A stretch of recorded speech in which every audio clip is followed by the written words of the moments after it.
Hola, ¿qué tal? Muy buenos días a todos y a todas. Muchísimas gracias por acompañarnos esta mañana en esta charla magistral que lleva como título Usos del conocimiento matemático como fuentes de significación, de lo teórico a lo práctico. La elección de este título obedece a la postura teórica en la cual me voy a parar en este momento. Y es una postura teórica interesante, sobre todo atendiendo a la temática de este congreso toda vez que desde hace varios años ha tendido la idea del uso. Estoy hablando de la socioepistemología entendida como un sistema teórico que se ocupa del problema que plantea la constitución del saber matemático entre la población y donde su primera contribución radica en haber producido la descentración del objeto. Esto no quiere decir el abandono del objeto. Esto quiere decir que la socioepistemología reconoce que la construcción social del conocimiento se da acompañada de unas prácticas, que existen unas prácticas que son base para la construcción del conocimiento y que acompañan esa construcción. En ese orden de ideas, pues este enfoque asume la legitimidad de toda forma de saber, un saber que puede ser un saber popular, producto de nuestra cultura, un saber técnico que se produce en el hacer, o un saber culto que se produce en escenarios académicos, científicos. Y que todos estos saberes cohabitan en las mismas, no sé, en la misma dimensión, constituyendo la sabiduría humana. Así pues la socioepistemología plantea la educación de las matemáticas desde las actividades cotidianas de las comunidades. Ahora pues, ¿sobre qué teoriza la socioepistemología? La socioepistemología estudia la construcción social del conocimiento matemático y cómo éste se difunde a nivel institucional a través de diferentes dinámicas del saber. Y aquí viene algo súper potente. ¿Qué es el saber desde el marco de la socioepistemología? El saber se entiende como el conocimiento en uso. ¿Mm? Aquí es cuando se introduce la noción de uso en este marco, no como una aplicación, sino en contraste con la noción de adquisición por aprendizaje. No estamos hablando de un conocimiento estático, sino estamos hablando de un conocimiento en uso, de un conocimiento en uso que está en una dimensión, digo yo, donde reconoce no solamente el uso, sino quién lo usa y en qué contexto se usa. De aquí que se entienda que este estudio del saber se visibiliza o se analiza a través de lo que lo norma. No solo qué hacemos, sino qué nos hace hacer lo que hacemos. Entonces, la construcción social del conocimiento matemático presume abordar la dimensión de esa problemática generando epistemologías de prácticas, de usos y de funciones, pero no de objetos. Investigaciones dentro de la socioepistemología pues han desarrollado diferentes estrategias, todas ellas buscando circunstancias relacionadas con la generación del conocimiento matemático. Y esto ha apostado, por ejemplo, a reconocer la existencia de un triángulo didáctico distinto al que conocemos usualmente en el campo de la matemática educativa. Pues en el campo de la matemática educativa, o si nos vamos a otras corrientes que le llaman didáctica de las matemáticas, educación matemática, reconocemos tres polos, el saber, el estudiante y el profesor. En el campo o bajo el marco teórico socioepistemológico, reconocemos tres polos distintos. Uno es el saber, pero como ya lo he dicho antes, el saber entendido como conocimiento en uso. Otro es el polo del aprendiz, donde hay un sujeto que puede ser individual, pero que está permeado por lo colectivo, histórico, social. Y por supuesto están los escenarios socioculturales en donde se gesta ese aprendizaje. Bajo esta perspectiva, pues se han hecho diversas investigaciones, como la realizada por Balda en 2018, en donde se reconoce que una persona o una comunidad en un contexto de significación, como lo fue el estudio que ella hizo en el marco de la huerta escolar, reconstruye significados asociados a un conocimiento matemático en uso. Aquí, en la huerta escolar, se logró evidenciar cómo los estudiantes le dan sentido a unas matemáticas al usarlas. En ese orden de ideas, tal y como lo afirman Balda, Buendía y Tuyub, la resignificación otorga significado al momento de interactuar con el mismo objeto.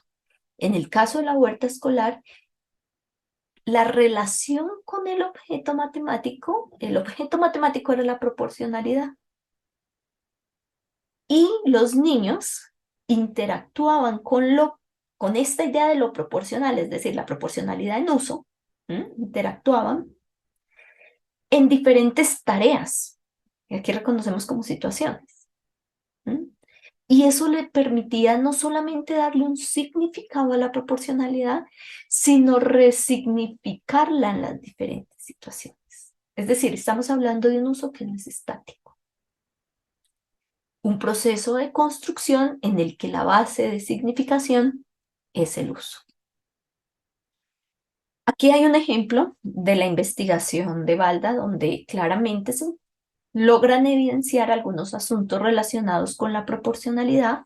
Por ejemplo, en la tarea de regar, cuando los niños vertían agua en la tierra y reconocían que al vertir el agua, la tierra, digamos que adquiría cierto color y que había un color exacto que era el que permitía determinar que la tierra estaba o tenía la humedad necesaria para que la planta no fuese a morir.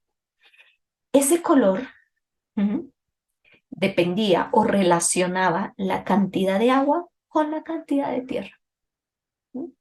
Y esa relación cantidad de agua, cantidad de tierra, determinaba un color.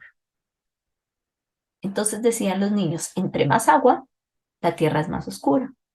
O entre más agua, la tierra es más blanda. Fíjense cómo estas dos relaciones determinaban o color o textura, vamos a llamarle, de la tierra.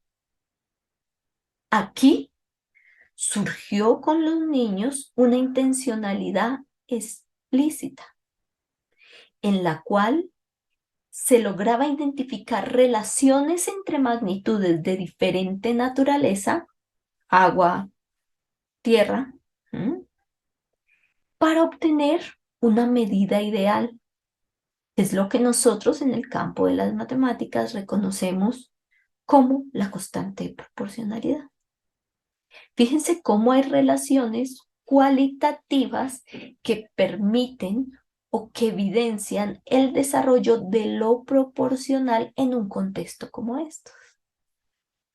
Pues bien, este es uno de los tantos trabajos que ponen en manifiesto cómo el uso del conocimiento matemático evidencia una intervención de un usuario, ¿sí?, que está determinado por la comunidad, de un uso y de un contexto cultural de significación, en donde la comunidad, en este caso era el grupo de niños que trabajaban en la huerta escolar, significaba lo proporcional a través de la práctica de las tareas. Pues bien, a nivel metodológico ha convenido o ha sido necesario identificar algunos asuntos que permitan hacer estos análisis de usos en contextos particulares. Una propuesta de estas es el la unión, digámoslo así, de estos dos asuntos que son los funcionamientos y las formas. ¿Qué son las formas en el marco de la socioepistemología? Pues las formas son esa apariencia perceptible que da respuesta a la pregunta, ¿cómo se usa el conocimiento matemático en este contexto?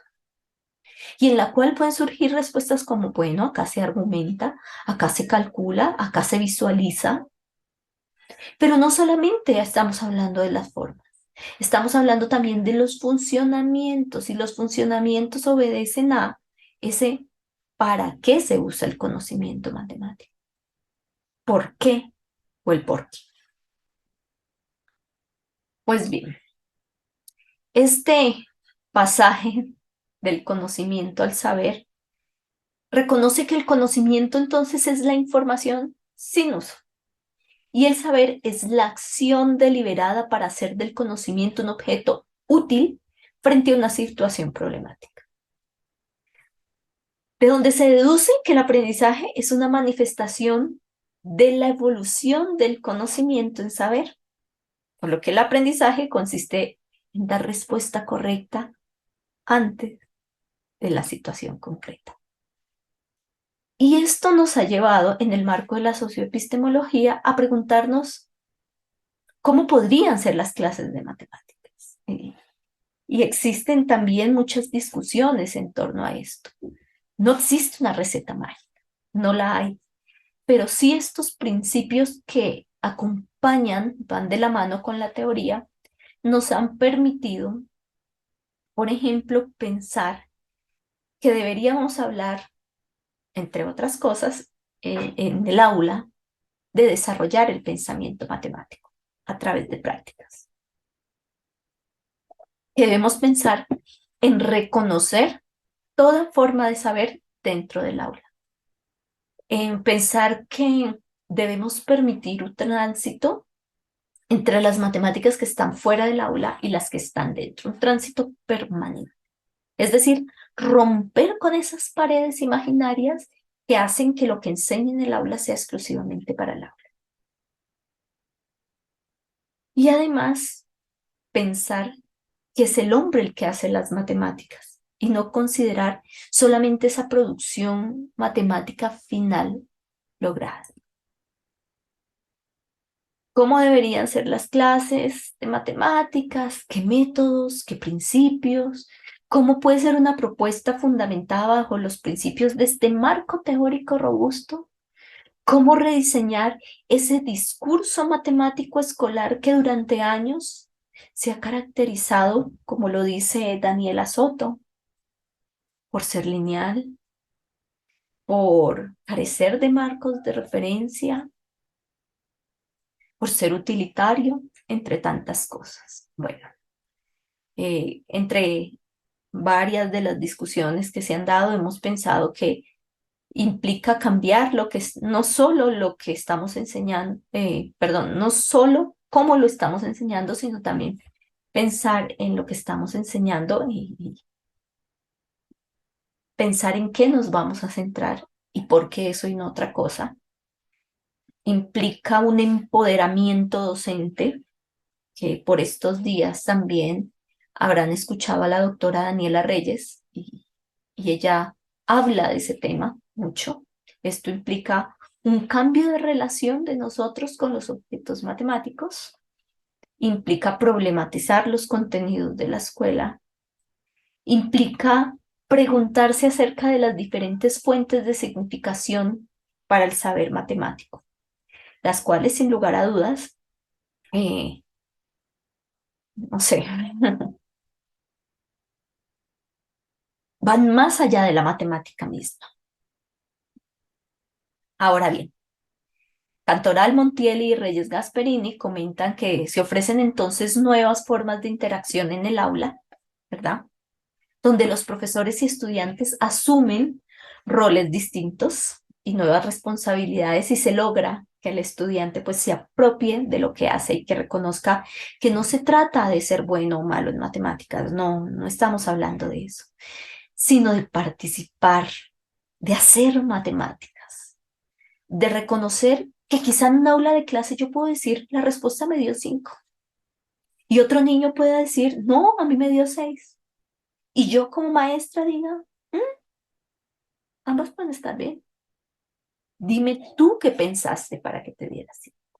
Y empezar a indagar aquellas formas matemáticas de pensar que se construyen a través del uso, que permiten que el conocimiento matemático se resignifique continuamente a la luz del ejercicio intencional de prácticas. Como profesora de matemáticas de una escuela pública, he estado planteando algunas ideas acerca de cómo transformar esas prácticas en el aula o cómo nosotros podemos generar escenarios de aprendizaje de las matemáticas fundamentados en algunos principios de la teoría socioepistemológica, eh, a través de una evolución pragmática, ¿no? Y yo le he llamado hasta el momento estructura para el aporte del rediseño del discurso matemático escolar. Es un asunto que aún está en discusión, pero que en lo personal me ha permitido aprender y sobre todo pensar en nuevos caminos para la enseñanza de las matemáticas.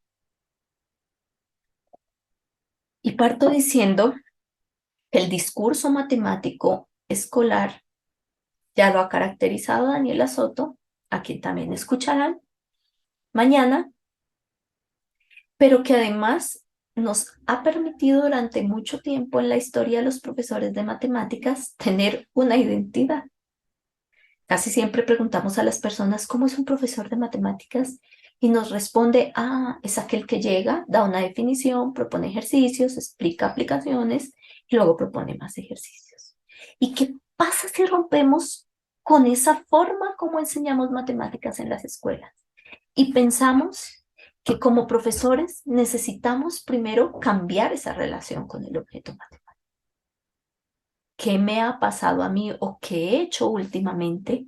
Que ha demandado mucho tiempo, claro está, pero también me ha permitido pensarme como profesora de una manera diferente, construir unos significados diferentes en torno al objeto, también yo, y replantarme algunas ideas sobre el conocimiento matemático mismo. Hace unas semanas me dicen en la escuela, Paola, este trimestre vas a trabajar con los niños de noveno, que acá en Colombia tienen alrededor de 15 años, ecuaciones. Todo lo que quieras ver de ecuaciones, lo vas a trabajar.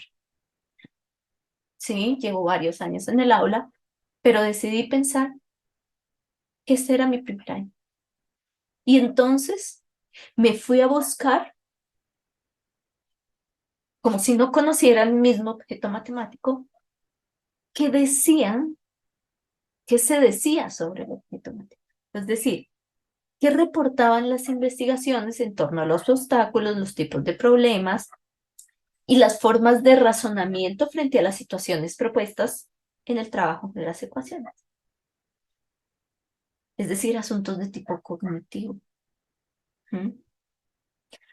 Asuntos de tipo didáctico, y era empezar a mirar cómo se ha enseñado, cómo se han enseñado las ecuaciones. ¿M? En los escenarios donde ha surgido, cuáles son las técnicas y métodos de enseñanza. ¿Cómo ha sido esa difusión institucional de las ecuaciones? Pero también un poco buscar a nivel, digámoslo, histórico para reconocer la epistemología del objeto, cómo se usaba inicialmente una ecuación, quiénes la usaban, por qué la usaban así y no de otra forma, qué permitió la evolución hasta lo que hoy conocemos como una ecuación, que lo planteamos entre x más 3 igual a 5 y entonces todo eso.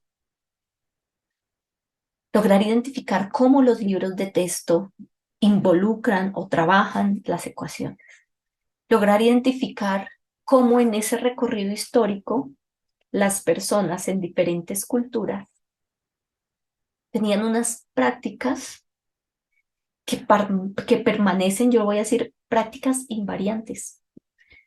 que en Babilonia hacían algo parecido a los chinos, ¿sí? Y entonces eso es lo que yo llamo las prácticas invariantes. Están haciéndose aquí y están haciéndose acá. Claro, ese estudio a profundidad me llevó a reconocer, entre otras cosas, que incluso en los mismos documentos curriculares que tenemos en Colombia también hay unos acercamientos que me permiten pensar en un posible contexto para la enseñanza de las ecuaciones. Este documento que les presento aquí hace parte de una serie que se llama Los Derechos Básicos de Aprendizaje, que son documentos de apoyo curricular y que también uno incluso los ve plasmados en las pruebas externas cuando les hacen preguntas a los niños, como el hecho de ir a una tiendita. Pero ¿por qué les cuento esto? Porque a veces también hay una angustia de nosotros y nosotras, los profesores y profesoras, y es pensar que si yo tengo que enseñar ecuaciones, entonces no me puedo salir del currículum y no puedo hacer algo diferente. Fíjense esta apuesta que yo hice. Claro, esta apuesta me ha llevado a leer mucho, a pensar mucho, a entender muchas cosas, a no entender otras y a pedir ayuda con otros colegas para lograr entenderlas, a reconocer, por ejemplo, que las ecuaciones surgen de las comparaciones, que en Babilonia, que en China se hacían hacían solución de ecuaciones a través de balanzas solamente con pesas, que de hecho el uso de las pesas, de las balanzas, como fue el primer recurso para resolver ecuaciones. Esa es la fase que a mí como profesora me sirve para construir todo un escenario o una situación de aprendizaje que tenga una parte inicial a la cual yo le llamo la fase introductoria. Y en esa fase introductoria yo como profesora ya he considerado un contexto de significación para traerlo al aula. Un contexto de significación que incluso podría ser socialmente relevante. ¿Mm? Un contexto de significación que relacione lo situacional, lo sociocultural y la racionalidad, que puede ser de las matemáticas, ¿mm? De la realidad o con algunos matices de la realidad modificados con una intención propia, es decir, de una semirealidad. Pensar en que tenía que enseñar la ecuación y pensar en todo este trasegar histórico de la ecuación, pues me llevó a considerar que de pronto el trueque podría ser un contexto interesante en otro momento, cuando tenía que trabajar asuntos relacionados con la variación, pensé que la cocción de los alimentos podría ser un contexto relevante, o si hablamos de la proporcionalidad, hablar de cómo se han analizado, se han construido a nivel artístico algunas obras. Bueno, en fin, existen diferentes contextos en esta fase introductoria en la cual yo lo que hago es traer al estudiante un contexto y empezar a hacer preguntas para que los estudiantes empiecen a relacionarse y a generar empatía con las matemáticas. ¿Por qué? Porque estos asuntos relacionados con las emociones, las actitudes, ¿verdad? Son importantes. Si logramos enganchar desde un primer momento a los estudiantes, vamos a lograr que ellos asuman una postura distinta, más tranquila, más relajada y de mucha más atención. Luego vendría una fase exploratoria en la cual yo puedo traer al estudiante, al igual que en la fase anterior, algunos videos, fotografías, artículos de periódicos, qué sé yo, para hacer preguntas de tipo, ¿qué información te ofrece este insumo? ¿Por qué es útil la información presentada? ¿Qué diferencias observas entre la información de los diversos insumos? Aquí estamos hablando de un ejercicio de intertextualidad. Se le hacen preguntas acerca de datos específicos. La idea de esta fase exploratoria es que el estudiante logre extraer información para luego organizarla. En ese sentido, pues se reconoce explorar como examinar, reconocer, averiguar, registrar, un ejercicio permanente de esto. Bien. Acá hay algunas preguntas de una fase exploratoria. Este fue un ejercicio que hicimos con los estudiantes donde hicimos la cocción de un huevo y hacía algunas preguntas referente a qué está cambiando, por qué está cambiando, cómo está cambiando. También se pueden hacer exploraciones con recursos tecnológicos. Luego viene una fase procedimental. En esta fase procedimental, pues lo que nosotros hacemos es que ya una fase introductoria donde enganchamos al estudiante con preguntas que no necesariamente tienen que ver con matemáticas. Hay una fase introductoria donde ya empezamos a hacer preguntas que lo que buscan es que el estudiante reconozca todas las variables de ese contexto situacional para trabajar en ellas. Y luego viene esta fase procedimental, perdón, donde efectivamente los estudiantes ya empiezan a organizar la información y a generar hipótesis de aprendizaje. Fíjense que bajo esta premisa o en este trasegar, los estudiantes están desarrollando el razonamiento abductivo. ¿Qué significa esto? ¿Cómo se relaciona con esto? ¿Cómo podrías comparar esto? ¿Qué sucedería si? Es decir, estamos permitiendo, perdón, que los estudiantes produzcan anticipaciones, que comparen, que equivalgan, que construyan argumentos que convenzan a las otras y a los otros acerca de los procesos matemáticos que nos permiten construir un conocimiento. Se les pueden hacer preguntas relacionadas con la generalización. Esto es súper potente porque en este momento estamos permitiendo que entre a la escuela el saber sabio, el saber técnico y el saber culto para generar hipótesis, es decir, suposiciones de algo posible. ¿Mm? Es decir, explicaciones, perdón, tentativas al fenómeno investigado formuladas a través de proposiciones. Estos son algunos ejemplos de algunas hipótesis que han creado mis estudiantes cuando pues trabajo atendiendo a este asunto. Luego viene una fase de consolidación. Entonces, en la fase de consolidación, lo que nosotros hacemos es que el estudiante ponga a prueba su construcción, es decir, que convierta esa hipótesis en un conocimiento factible, que exponga ante los otros, que convenza a los otros esa forma de proceder. ¿Mm? ¿Cuál podría ser un ejemplo de? ¿En qué otros escenarios se podría visibilizar esto? Fíjense que estamos hablando de un tránsito de un conocimiento matemático en un escenario o en una situación que es válido acá, pero que también podría ser válido acá, y entonces estamos generando resignificaciones del conocimiento matemático en un escenario como estos. ¿Mm? Entonces, como profesores, preparamos preguntas como, mm, no sé, como una verdad, o sea, preparamos preguntas que permitan que el estudiante reconozca eso que hizo como una verdad. Y entonces ya aparecen, emanan asuntos relacionados con algoritmos, con procesos, qué sé yo. Luego viene la parte de ejercitación. Esa parte de ejercitación es cuando los estudiantes resuelven situaciones, ¿sí?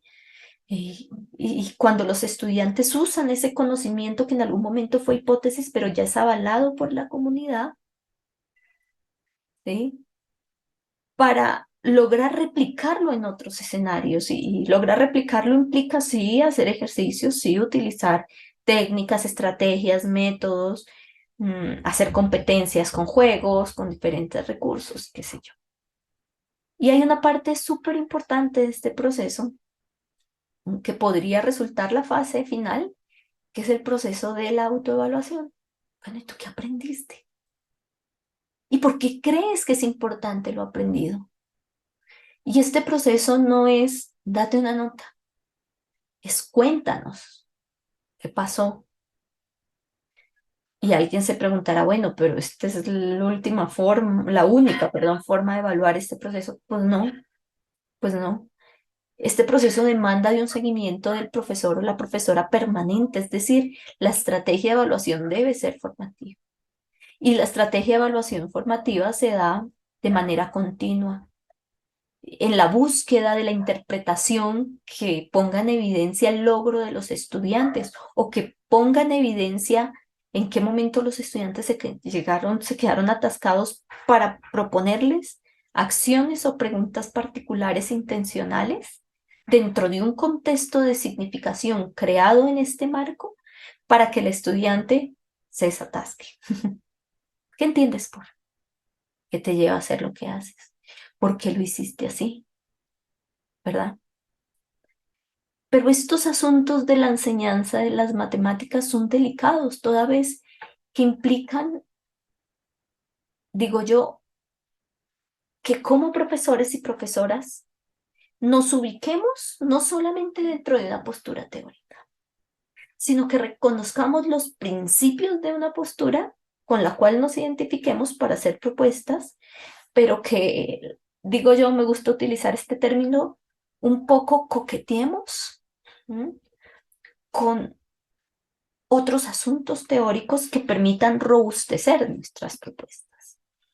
En mi caso personal, como profesora de matemáticas en una escuela pública en Colombia, pues he generado algunas situaciones de aprendizaje bastante interesantes, como esta que yo le llamé Dime cuánto gastas y te diré dónde vives, donde el contexto de significación era precisamente estos asuntos relacionados con cuánto gastamos, ¿sí? Cuánto gastamos mensualmente en un hogar. Y pues se proponen a los estudiantes eh, lecturas, videos, incluso memes. Yo tengo un proyecto que se llama Las Mates con Humor Entran, donde utilizo muchos memes en el aula de clase, entonces también le meto ruido a estas situaciones de aprendizaje con los memes, pero también reconozco que estos contextos de significación en muchas ocasiones tienen que convertirse también en contextos socialmente relevantes para los estudiantes, es decir, que no sea de interés para mí porque soy la profesora, sino que sea de interés para el niño o la niña también reconocer qué está pasando con eso. En ese orden de ideas, pues también he incorporado algunos asuntos de la enseñanza de las matemáticas para la justicia social, en particular en algunos lineamientos que hablan sobre los asuntos que se deben trabajar cuando queramos que la clase de matemáticas se convierta en un escenario también donde los estudiantes asuman una postura crítica frente a una realidad, donde los estudiantes y las estudiantes sean capaces de recibir una alfabetización matemática, óigame bien, muy parecida a la de Freire, pero reconocemos una alfabetización matemática más bien desde la postura de Skofmos, quien afirma que esta alfabetización implica una capacidad de leer el mundo con las matemáticas que tenemos, pero también de transformarlo en escenarios dentro de una clase de matemáticas democráticos, donde todos y todas tengan la oportunidad de participar sin temor a ser juzgados. Y es que cuando el niño dice 3 y el otro dice 5 y el otro dice 7, empezar a decirles, está muy bien, ¿por qué te dio 5? ¿Por qué te dio 7? ¿Por qué te dio 9? ¿Por qué te dio 8? Para mí lo importante es que argumentes muy bien, nos permite que se den otras construcciones, pero también otras relaciones con las mismas matemáticas, es decir, una transformación de los imaginarios de los niños respecto a lo que son las matemáticas y para qué me sirven en la vida real. Esta es una situación, como ya les digo, que implementé con los estudiantes de grado noveno, atendiendo a cada una de las fases que les conté, donde, repito, para el diseño tomo algunas cuestiones de la enseñanza de la matemática para la justicia social de mi proyecto de las mates con humor entran y de esta propuesta que les acabo de plantear, que yo en algunos escenarios académicos le llamaba una estructura pedagógica para la enseñanza de las matemáticas. Pues bien, algunas producciones personales son estas y estas algunas referencias utilizadas en la presentación. A todas y todos muchísimas gracias por su atención y quedo atenta a las preguntas que surjan de este escenario.